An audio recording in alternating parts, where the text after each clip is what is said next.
Assalamualaikum warahmatullahi wabarakatuh. Perkenalkan, nama saya Muhammad Asyari. Di sini saya ingin menjelaskan beberapa hal dan mengajarkan kepada kalian terkait beberapa hal yang ada di aplikasi Google Classroom. Mungkin teman-teman sudah familiar dengan aplikasi ini karena sudah ada dan digunakan oleh banyak orang juga, terutama mungkin para pelajar di tingkat SMP dan SMA seperti itu. Banyak guru-guru yang mulai menggunakan Google Classroom untuk memudahkan penginputan nilai dan pemberian tugas seperti itu. Nah, di sini saya ingin mengajarkan kepada kalian dan memberitahukan beberapa hal terkait Google Classroom sebagai siswa maupun sebagai guru seperti itu. Nah, mungkin saya akan mulai dari sebagai siswa terlebih dahulu. Bagaimana atau apa yang harus saya lakukan sebagai siswa seperti itu. Nah, biasanya guru itu akan membagikan sebuah kode untuk kalian bergabung ke dalam sebuah classroom mereka. Maksudnya adalah classroom guru tersebut, ruangan kelas untuk bagi guru tersebut seperti itu. Nah, biasanya yang kode yang mereka berikan itu juga dalam bentuk tautan atau link, bisa juga dimasukkan secara manual. Nah, atau juga biasanya guru tuh hanya memberikan kodenya saja. Kalau untuk kodenya saja, teman-teman dapat memasukkannya. Nah, kalian tekan tanda tambah di sini dan gabung ke kelas. Nah, di sini kalian masukkan kode yang memang sudah dibagikan oleh guru kalian seperti itu. Biasanya kalau lebih gampang ya tinggal menekan link atau tautan yang dibagikan saja. Tapi jaga-jaga saja, kalau saja gurunya hanya memberikan dalam bentuk kode seperti itu, maka dapat kalian tulis di sini gabung seperti itu. Tapi ini tidak ada. Jadi karena saya memasukkan secara acak. Nah, selanjutnya anggap saja ini saya sudah masuk ke kelas yang sudah diberikan oleh guru saya ya. Contohnya ada debat kelas 10. Memang untuk guru-guru itu biasanya membagikannya per mata pelajaran atau mata kuliah seperti itu. Nah, sini ada kelas tentang kelas 10 ya, debat kelas 10. Ini sebagai contoh saja teman-teman. Nah, di sini dapat kalian lihat ada berbagai macam hal yang dibagikan oleh guru. Misalnya di sini ada materi ya kan. Sini ada materi oleh guru. Ada juga pengumuman seperti ini dapat kalian baca. Juga kalian dapat memberikan komentar seperti itu ya. Contohnya di sini untuk memberikan komentar kalian ketik saja. Baik, Pak. Nah, maka komentar kalian pun akan muncul di sini gitu. Nah, sini juga ada kuis ya. Jadi memang di Classroom itu ada beberapa jenis, seperti ada ini untuk dengan logo seperti ini. Ini artinya materi. Kalau tidak ada logonya, hanya sekedar ini, berarti mungkin sekedar pengumuman saja. Juga ada yang bentuknya seperti ini tuh artinya tugas ya, tertulis di sini tugas baru seperti itu. Nah, ini ada tugas baru. Nah, ini ada kuis biasanya atau pertanyaan yang diberikan oleh guru, biasanya berisi kuis ya, entah dapat dipilih ya kan, ada beberapa pilihan, misal ada ini untuk presensi misalnya, ada hadir, sakit, izin, itu bisa dipilih atau bisa ditekan oleh teman-teman untuk mengisi kuis tersebut seperti itu. Nah, lalu bagaimana cara menggunakannya? Kita coba dari yang materi terlebih dahulu ya teman-teman.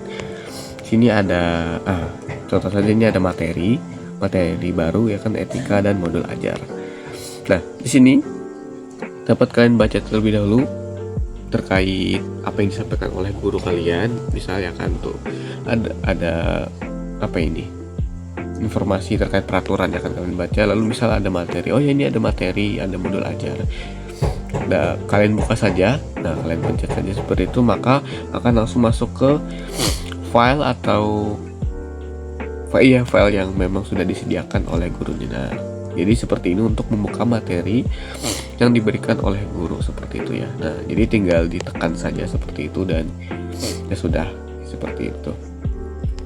seperti di sini juga. Nah, ini ada materi, maka tinggal ditekan saja dan jadilah dapat dibuka atau dibaca materi seperti itu ya teman-teman. Nah, lalu misal ada tugas, bagaimana cara kita menyerahkan tugas dari guru? Ya, contohnya seperti ini. Tugas materi debat ya kan. Nah, kita baca dulu nih, biasanya ketentuan atau peraturan dari guru itu berbeda-beda mungkin ya.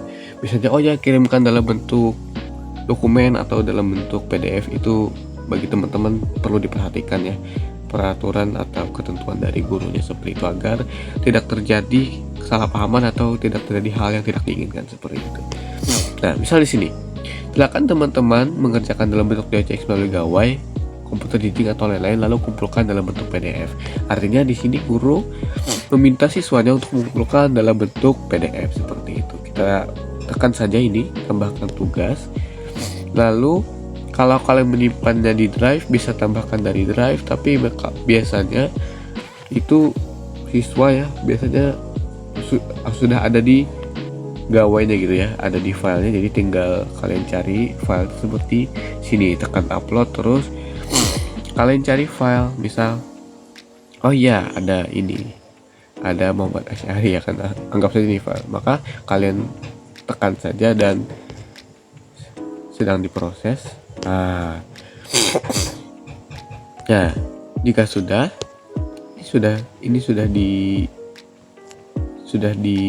ada ya loh tugas.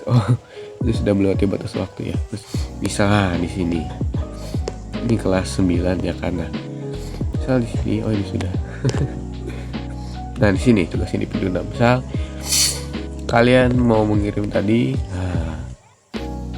sedang diproses, maka selanjutnya adalah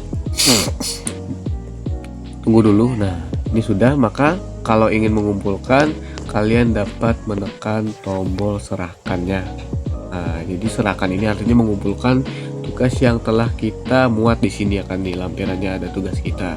Lalu kita serahkan. Tunggu. Nah, ini artinya sudah kita kirimkan kepada gurunya. Jadi ini tertulis diserahkan.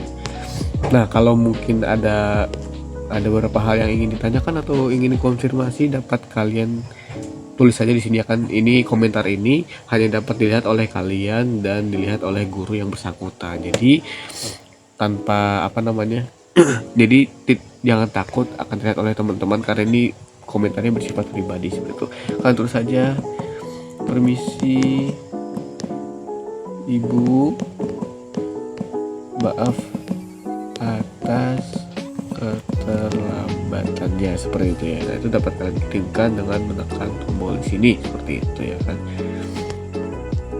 Nah, ya jadi seperti itu ya.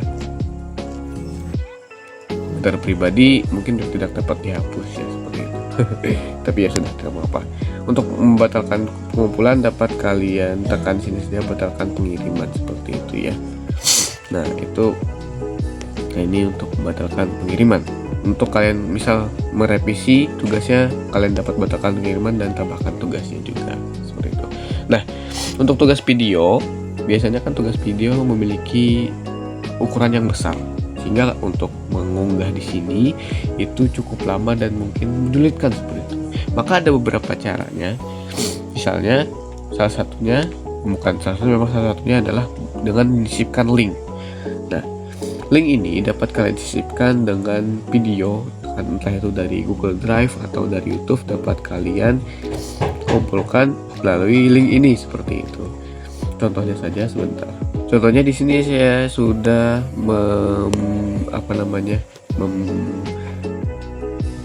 menyalin sebuah link YouTube ya kan. Tentunya saya tinggal saya tempelkan saja link di sini, lalu saya tambahkan. Nah, kemudian kita tunggu terlebih dahulu dan di sini akan muncul thumbnail dari YouTube tersebut beserta judulnya ya. Jadi kalau ingin mengumpulkan itu untuk tugas video, tinggal serahkan saja begitu teman-teman.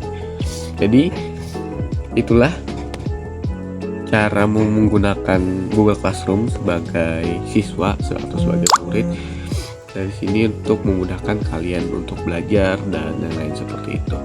Selanjutnya saya akan menjelaskan terkait Google Classroom, penggunaan Google Classroom sebagai guru atau pengajar seperti itu. Ya, di sini saya sudah membuat kelasnya ya. Tapi kalau kalian ingin membuat kelas baru, silakan saja buat kelas seperti itu ya. Nah, ini setelah baca dulu, kalian centang saja, lalu nama kelasnya bisa Bahasa Indonesia kelas 10 misalnya kan. Nah, ini bagiannya mungkin dapat kalian isi dengan nama kalian, misalnya Muhammad Syahri. Nah, misalnya ini nama kalian sebagai guru. Untuk ruang bisa, kalau ke ruang mungkin kalau sekolah kita di Indonesia dapat biasanya menyesuaikan dengan kelasnya sebenarnya. Jadi kelas, nah kalian tulis saja misal di sini kelas 10B ya kan. Nah, selanjutnya ini mata pelajarannya tulis saja bahasa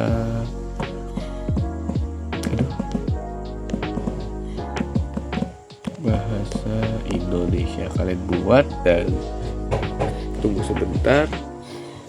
Nah, maka kelasnya sudah jadi ya. Jadi kalau kalian kembali ke forum maka terlihat tulisannya seperti ini ya.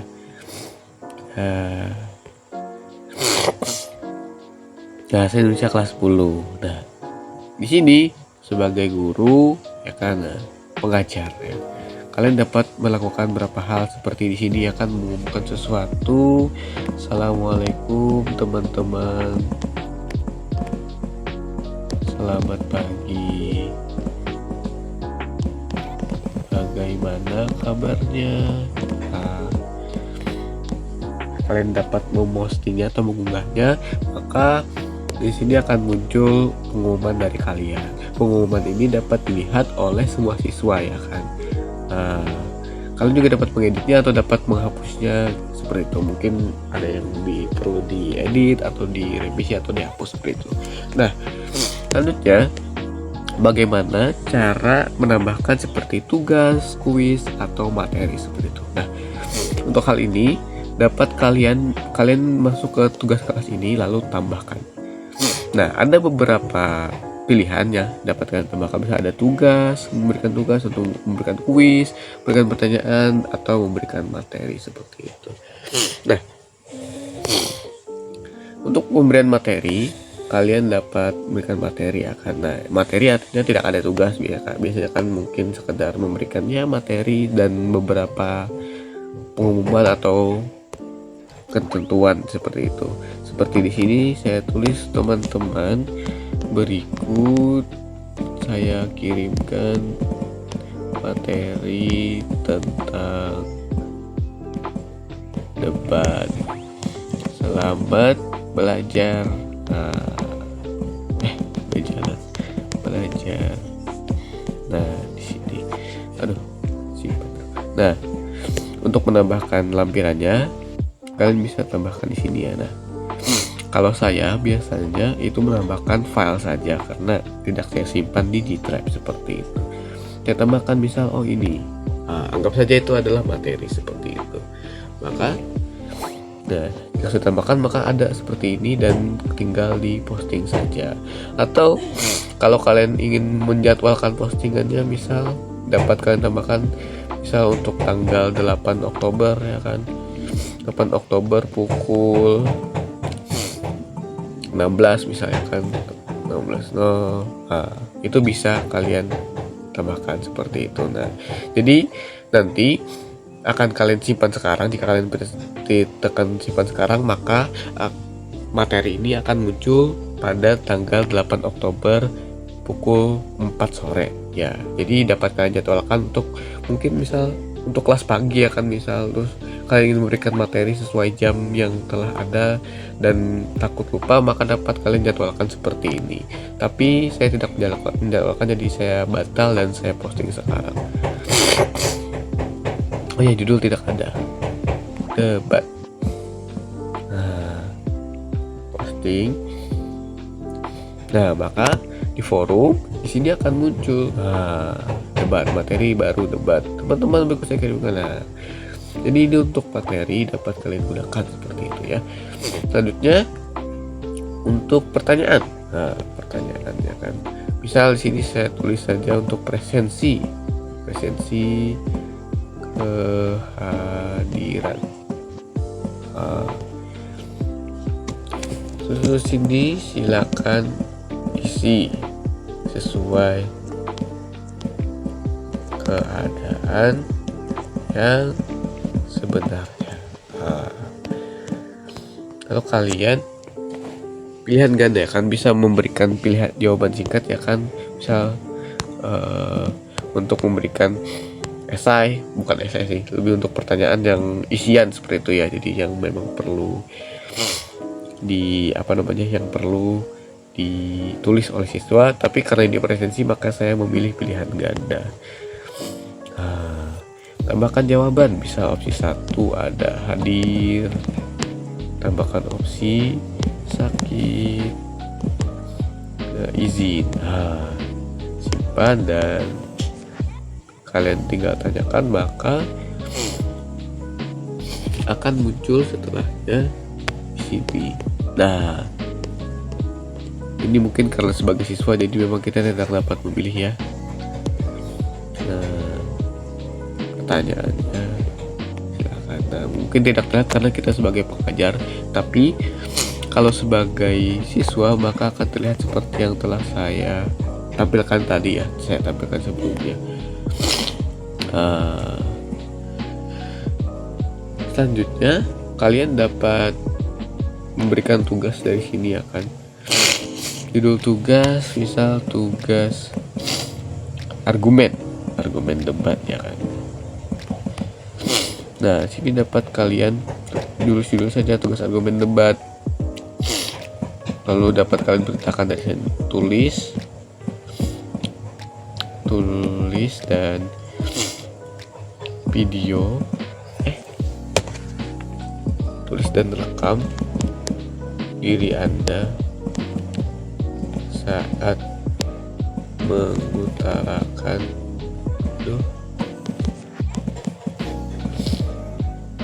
argumen kalian.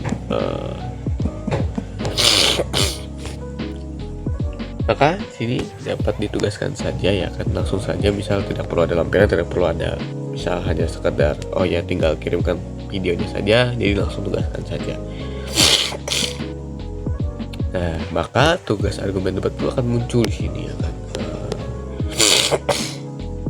Sini akan muncul, jadi nanti siswa-siswa yang akan mengirimkan akan muncul di sini ya kan. Nah, tugas-tugas siswa akan muncul di sana. Contohnya saja di bagian sini ya. Nah, tugas baru. Nah, ini di sini misalnya sudah menyerahkan, maka kita dapat menilai. Menilai dari ya sesuai tugas yang mereka serahkan ya, dapat kalian nilai. Maka nilainya selanjutnya dapat kalian tulis di sini. Misal saya memberi nilai 100 dan kembali maka sudah tertulis dinilai ya. Nah, dinilai 100 dan di sini bisa saya memberikan nilai 5 seperti itu ya. Nah, jadi untuk memberikan penilaian kepada siswa kita ya untuk tugas yang telah diserahkan oleh mereka. Nah, jadi sekian video terkait pengenalan dan tutorial sedikit terkait pengenalan Google Classroom untuk sebagai siswa dan sebagai guru. Mohon maaf mungkin banyak belibetnya dan mungkin banyak hal-hal yang kurang jelas, tapi semoga jelas saja karena saya juga menggunakan agar kalian menggunakan kalian untuk memahami apa yang saya tekan dan lain-lain seperti itu. Sekian dari saya, wassalamualaikum warahmatullahi wabarakatuh.